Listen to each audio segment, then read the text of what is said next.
You ask Tiger to solve. This deals with linear equations with one unknown. The final result is y equals negative 189. Let's solve it step by step. Swap sides. Group all constants on the right side of the equation.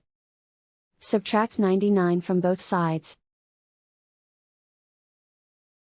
Group like terms. Simplify the arithmetic.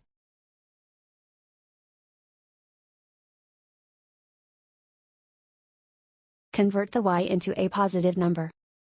Multiply both sides by negative 1. Remove the ones.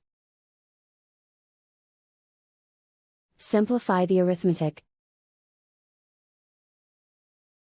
And so the final result is y equals negative 189.